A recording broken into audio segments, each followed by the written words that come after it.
10-minute delivery companies ఇప్పుడు quick కామర్స్ని revolutionise చేస్తున్నాయి Indian retail మార్కెట్లో. అలాగే ఇండియన్ కిరాణా స్టోర్స్ని దగ్గర నాశనం కూడా చేస్తున్నాయి. సో ఈ స్టోరీని మనం ఇంకా ఇన్ డెప్త్లో అనలైజ్ చేద్దాం.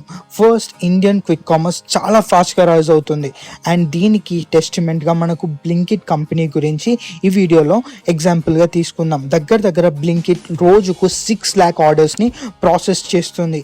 సో దీంతో ఇండియన్ రీటైల్ ల్యాండ్స్కేప్ చాలా వరకు చేంజ్ అవుతుంది. And Zomato last year stock price 136% పెరిగింది. సో దీంతో మనం అర్థం చేసుకోవచ్చు ఈ 10-minute గ్రోసరీ డెలివరీ ఎంత ఎక్కువగా ఇప్పుడు మోస్ట్ ఇంపార్టెంట్ అవుతుందో.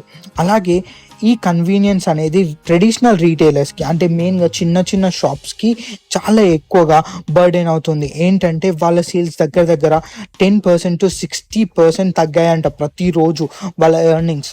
సో ఈ గ్రాటిఫికేషన్ 10 minutes గ్రాటిఫికేషన్ ఏదైతే ఉందో అది కస్టమర్స్ని అందరినీ లోకల్ కిరాణా స్టోర్స్ నుంచి దూరం చేస్తుంది. అండ్ ఈ డిస్ట్రప్షన్ జస్ట్ కిరాణా స్టోర్స్ మాత్రమే కాదు, ఆఖరికి మాల్స్ మరియు ఈ కామర్స్ జెయింట్ కూడా ఫీల్ అవుతున్నారు.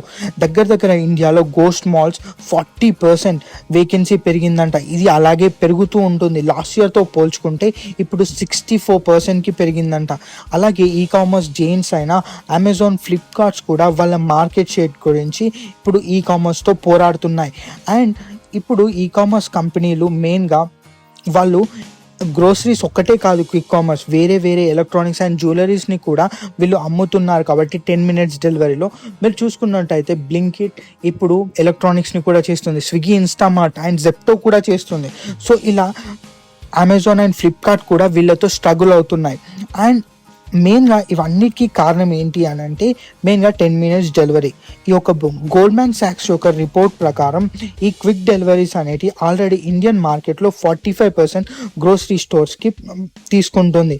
ఇది 70% అవుతుందంట 2030 వరకు. సో ఈ సెక్టార్ యొక్క మొత్తం వాల్యుయేషన్ వచ్చేసరికి $60 billion. కానీ ఇప్పటికి కూడా కొన్ని ఛాలెంజెస్ ఉన్నాయి ఈ సెక్టార్కి. ఏంటి అంటే ప్రాఫిటబిలిటీ, అలాగే పెరిగే కాంపిటీషన్తో ఇంకా ఎక్కువగా ప్రాఫిట్స్కి చాలా కష్టం అవుతూ ఉంటుంది. కానీ ఇక్కడ బ్లింకిట్ మాత్రమే ఒక సోల్ ప్లేయర్. ఎబిటా ప్రాఫిట్ ఇప్పటికీ మార్చ్ 2024కి సాధించిన ఒకే ఒక కంపెనీ. అండ్ ఇంకా కొన్ని రోజులలో ఫ్లిప్కార్ట్ అండ్ అమెజాన్ కూడా ఈ క్విక్ కామర్స్ని స్టార్ట్ చేయబోతున్నాయంట మరికొన్ని నెలల్లో. సో అట్లాంటప్పుడు మార్కెట్ షేర్ అండ్ ప్రాఫిటబిలిటీ గురించి ఇంకా ఎక్కువగా మిగిలిన కంపెనీలు స్విగ్గీ, ఇన్స్టామార్ట్ కావచ్చు, బ్లింకిట్, జెప్టో అండ్ బిగ్ బాస్కెట్ ఇవన్నీ కూడా చాలా ఎక్కువగా కష్టపడాల్సి ఉంటుంది. అండ్ క్విక్ కామర్స్ రెవల్యూషన్ ఇప్పటికి కూడా ఎర్లీ స్టేజెస్లోనే ఉంది. కానీ ఇది ఇంపాక్ట్ మాత్రం చాలా ఎక్కువగా మనం అందరం ఫీల్ కావచ్చు.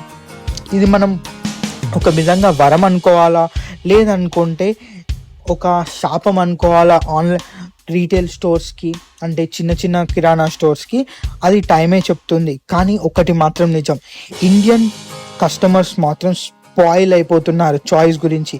ఎక్కడెక్కడ ఆఫర్స్ ఉంటే అక్కడికి వెళ్ళిపోతున్నారు. సో ఈ ఫాస్ట్ అండ్ కన్వీనియంట్ ఎక్స్పీరియన్సెస్ చాలా వరకు పెరుగుతాయని చెప్పి ఫ్యూచర్లో నమ్మకం. అండ్ ఈ వీడియోని చివరకు చూసినందుకు థ్యాంక్స్. ఒకవేళ నేను చెప్పిన ఎక్స్ప్లెనేషన్ మీకు నచ్చకపోతే ఈ వీడియోని డిస్లైక్ చేయండి.